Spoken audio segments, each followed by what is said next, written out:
Process में हम देखने वाले हैं। अभी हमने देखा हेलो अल्कोहल से कैसे हेलो एल्केन बनाया जाता है। नाउ नेक्स्ट हमारे पास है फ्रॉम एल्केन, हमें एल्केन से हेलो एल्केन बनाना है, लेकिन उसके लिए हमको एल्केन के साथ क्या कराना पड़ेगा, फ्री हेलोजनेशन कराना पड़ेगा। हेलोजनेशन का मतलब होता है किसी भी हेलोजन ग्रुप से डायरेक्टली रिएक्शन करवा देना। इससे जो प्रिपरेशन होती है, इस टाइप की जो रिएक्शंस होती हैं उनको हम हेलोजिनेशन कहते हैं। इस टाइप की प्रोसेस को हम हेलोजिनेशन कहते हैं। मींस हमारे पास एल्केन होगा, एल्केन में हम डायरेक्टली हेलोजिनेशन कराएंगे या हेलोजन ग्रुप को डायरेक्टली ऐड करेंगे और हम रिएक्शंस को देखेंगे। ये इससे क्लोरोफॉर्म भी बनेगा आगे चल के। ये क्वेश्चन एमपी बोर्ड में ये क्वेश्चन बार बार रिपीट होता है। The process of chloroform and the laboratory method of chloroform. तो ये दो क्वेश्चन अक्सर कई बार रिपीटेड होते हैं। 2018 में भी पूछा गया था, 2022 में भी पूछा गया। तो ऐसे रिपीटेडली ये क्वेश्चन आते रहता है कि क्लोरोफॉर्म को आपको लेबोरेटरी मेथड से भी बनाना है, ये तो डायरेक्टली एल्केन से बनाना है। तो आप समझिए, हेलोजनेशन का मतलब है हमको डायरेक्टली एल्केन से रिएक्ट करवाना है, वो भी हेलोजन का। सपोज हमारे पास CH4 है और हमने क्लोरीन एक हेलोजन ग्रुप ले रखा है। अच्छा, इसके किसकी प्रेजेंस में, ये यूवी रे की प्रेजेंस में, सनलाइट की प्रेजेंस में और हीट की प्रेजेंस में रिएक्शन करानी है। So basically what will happen, the chlorine will be attached with the carbon and the hydrogen will be removed from the carbon. Then what will happen, the one chlorine will be attached with carbon group and one hydrogen will be removed from there and attached will chlorine. Let's see. आप देखिए यहाँ पर 4 hydrogen थे, अब यहाँ पर 3 है। एक क्लोरीन ग्रुप इसमें जुड़ गया ड्यू टू नेगेटिविटी, और चूंकि एक चीज जुड़ेगी तो यहाँ से एक चीज सब्स्टिट्यूट होगी, डिस्प्लेस होगी, और वो आगे जो बचा हुआ प्रोडक्ट है उसके साथ कंबाइन हो जाएगी। तो आगे हमको HCl के फॉर्म में मिलता है। ये रिएक्शन ऐसे कंटिन्यूअसली 4-5 स्टेप तक चलती है जब तक के कार्बन में पूरी तरह से हेलोजनेशन हो नहीं जाता। और नेक्स्ट में CH3 यही आपका रिएक्टेंट बन जाएगा। CH3Cl and Cl2, again same process. Cl will be attached from the carbon to the carbon and the reaction will be like this. And you see that again one chlorine group attached with carbon and another chlorine will attach with the HCl, hydrogen. So the formation is this and this.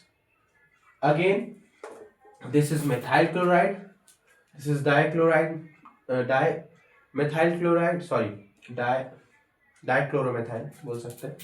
Now third one will be again CH2Cl2 and Cl2 again. What will happen, CH again यहाँ से remove हो जाएगा और एक chlorine फिर इसमें add हो जाएगा। तो ये आपके पास कार्बन क्लोरोफॉर्म, इसको हम क्लोरोफॉर्म कहते हैं।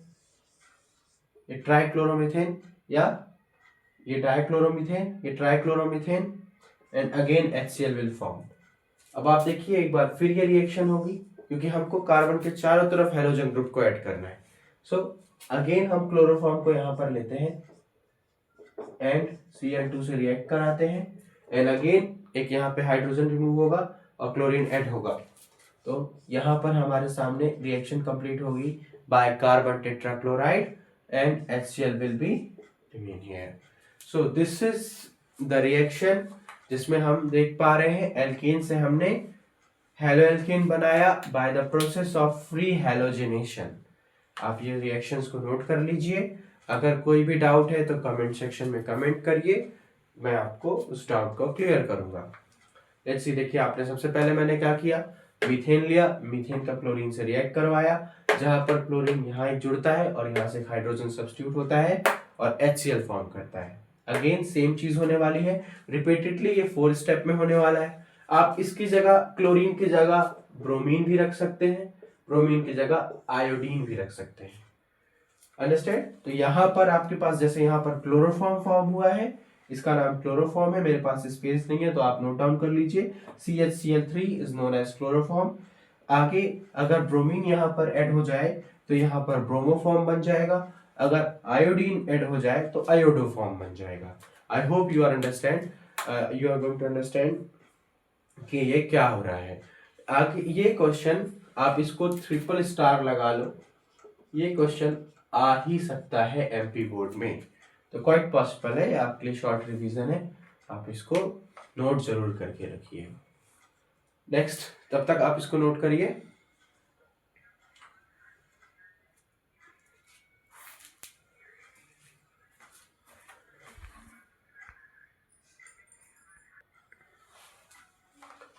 So the next process of preparation of haloalkane is by halogen exchange. Note down, by halogen exchange. यहाँ पर हमको हेलोजन को एक्सचेंज करके हेलोएल्केन बनाना है। बट नोट करिएगा, इसको, इस रिएक्शन को नेम रिएक्शन भी कहते हैं। नेम रिएक्शन है, डायरेक्ट भी पूछ सकता है और रिएक्शन के फॉर्म में भी पूछ सकता है, या फिर ऐसे आपको डायरेक्टली भी पूछा जा सकता है, या रिएक्शन लिख करके भी दी जा सकती है, आपको बनाना है, कंप्लीट करना है।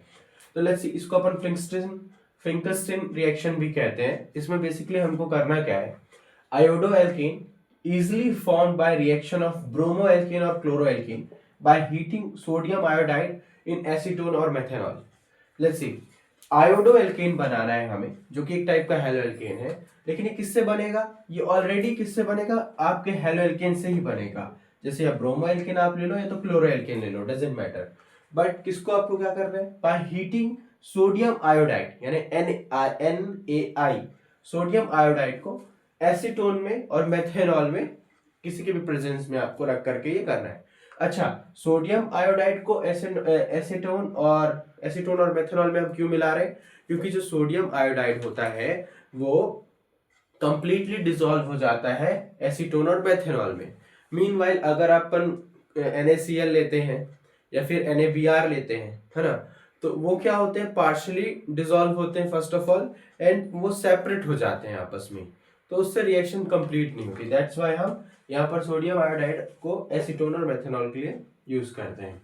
तो reaction will be same, no problem. पहले आप कोई भी आप हेलोएल्केन ले लीजिए, सपोज RCl ले लिया आपने, और यहाँ पर NaI ले लिया आपने, सोडियम आयोडाइड ले लिया, एंड व्हाट विल हैपन, आपको पता है, इसको आपको हीट करना है। यहाँ पर एसीटोन ले लेते हैं यहाँ पर, है ना, एंड व्हाट विल हैपन, ये भी नेगेटिव चार्ज है, ये भी नेगेटिव चार्ज है, ये पॉजिटिव चार्ज है, ये भी पॉजिटिव चार्ज है, and what will happen, the negative will be replaced by negative, and chlorine sodium is more electropositive as compared to carbon. That's why chlorine, which is also more electronegative, it will go for with sodium, and what will happen, the happens will like this, Ri and NaCl।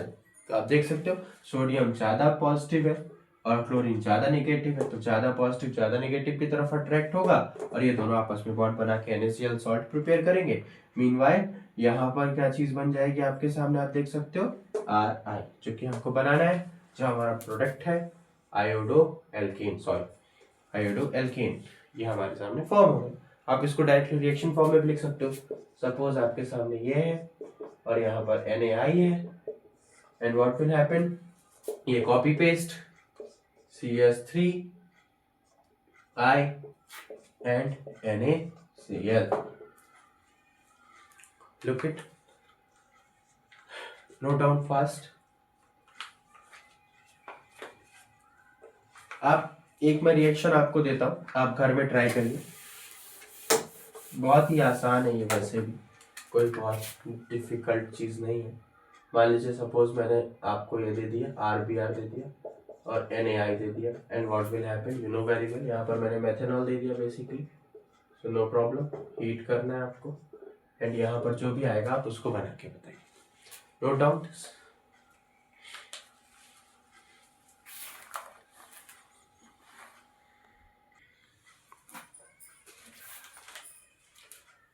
Here's another method to form haloalkane by silver salt and fatty acid. Fatty acid, this is fatty acid and combined with silver, so we can say it is silver salt। इसको हम हुंस-डिकर reaction के नाम से भी जानते हैं। Reaction of bromine with silver salt and fatty acid in the presence of CCl4 यानी carbon tetrachloride form bromo alkane, that's it. Why only bromoalkane? Why it is not chloroalkane? Why it is not iodoalkane?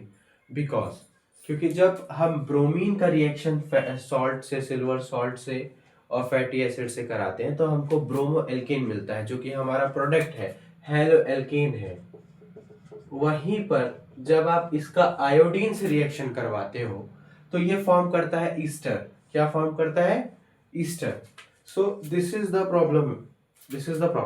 अगर आपको halo alkane चाहिए और हम अगर bromine लेंगे तो हमको हेलो एल्केन मिलेगा, लेकिन अगर अपन आयोडीन से रिएक्शन करवा देंगे तो यहाँ पर ईस्टर बन जाएगा. दैट्स वाई हम इसको यूज नहीं करते. हाँ, इसकी जगह क्लोरीन यूज कर सकते हैं, लेकिन क्लोरीन से जो प्रोडक्ट बनेगा वो काफी यील्ड और पुअर क्वालिटी का होता है. दैट्स वाई हम ये रिएक्शन कंप्लीट करते हैं, जिसमें क्या होने वाला है, आपको एक सिल्वर सॉल्ट लेना है, उसका रिएक्शन ब्रोमीन से करवाना है. किसकी प्रेजेंस में? क्या तो बोलते हैं कार्बन टेट्राक्लोराइड के प्रेजेंस में. और आगे चल के रिएक्शंस क्या होंगे आप देख सकते हो. ये और Ag ये दोनों ग्रुप सब्स्टिट्यूट हो जाएंगे बाय ब्रोमीन, और ब्रोमीन क्या करेगा, इन दोनों को सब्स्टिट्यूट करके यहाँ पर ऐड हो जाएगा. साथ ही जो CO है ये कार्बन डाइऑक्साइड के फॉर्म में बाहर निकलेगा, और ब्रोमीन का जो एक पार्ट बचा हुआ है वो सिल्वर के साथ AgBr सिल्वर ब्रोमाइड फॉर्म कर देगा, और ये रिएक्शन यहीं पर कंप्लीट हो जाएगी. इस रिएक्शन का नाम है हुंसडीकर रिएक्शन. आप अच्छे से समझ लीजिए, silver salt and fatty acid का अगर कोई भी रिएक्शन आता है तो वो हुंसडीकर रिएक्शन है, अगर वो हेलो एल्केन के कॉन्सेप्ट में आता है. आई होप आप लोगों को आज समझ में आया होगा. आज हमने एल्कोहल से और एल्कोहल, हेलो एल्केन एक्सचेंज और सिल्वर सॉल्ट और फिंकलस्टन रिएक्शन देखा है. आगे एक सीरीज और आएगी जिसमें हम और जितने भी नेम रिएक्शंस है और एल्कीन से कैसे प्रिपेयर करना है हमको हेलो एल्केन, वो देखेंगे. एल्कीन से अभी हमने आज इसलिए उस टॉपिक को नहीं उठाया क्योंकि उसमें मार्कोनी लॉ पढ़ाना है आपको, जो आपके लिए आज के लिए जो कि फर्स्ट क्लास है आपकी रिएक्शंस की, इसमें थोड़ा हैवी हो जाता है, इसलिए मार्कोनी लॉ अभी मैंने नहीं बताया है. नेक्स्ट वीडियो में definitely I will tell you that what is Marconi law and कैसे हम एल्कीन और एक दो और प्रोसेस है उनसे कैसे हेलो एल्केन बना सकते हैं. अगर आपको इस वीडियो में कोई रिएक्शन या कुछ ऐसा कुछ फॉल्ट लग रहा है जो कि ये मेरी नज़रों से चूक गया हो तो आप जरूर कमेंट सेक्शन में बताएं, और खुद से इन रिएक्शंस को बार बार प्रैक्टिस करें. MP बोर्ड और CBSE बोर्ड में, CBSE बोर्ड्स में ज़्यादातर क्वेश्चन असर्शन रीजंस में आ रहे हैं और साथ ही रिएक्शन कंप्लीट करने के लिए आ रहे हैं. ये वाला क्वेश्चन CBSE के लिए इम्पोर्टेंट है, जिसमें वो क्लोरीन, ब्रोमीन और आयोडीन की जगह पूछता है कि हम इसको क्यों नहीं यूज कर सकते, तो आप जरूर याद रखिएगा. एंड MP बोर्ड वाले रिएक्शंस के फॉर्म में इसको जरूर याद रखिए, रिएक्शंस के फॉर्म में, नेमिंग रिएक्शंस के फॉर्म में, और क्या तो बोलते हैं डायरेक्ट स्टेटमेंट के तौर पे भी आप इसको जरूर याद रखिए, क्योंकि इससे क्वेश्चंस बहुत बनते हैं. हालांकि 6 नंबर के ही क्वेश्चन बनने वाले हैं, तो बहुत ज़्यादा वेटेज नहीं है इस टॉपिक का, इस चैप्टर का, बट फिर भी every marks is important. Okay, thank you so much for the watching for this video. अगर कोई भी आपको डाउट है या कोई कंफ्यूजन है, कोई क्वेरी है, तो आप कमेंट सेक्शन में ज़रूर बताइए. Thank you so much.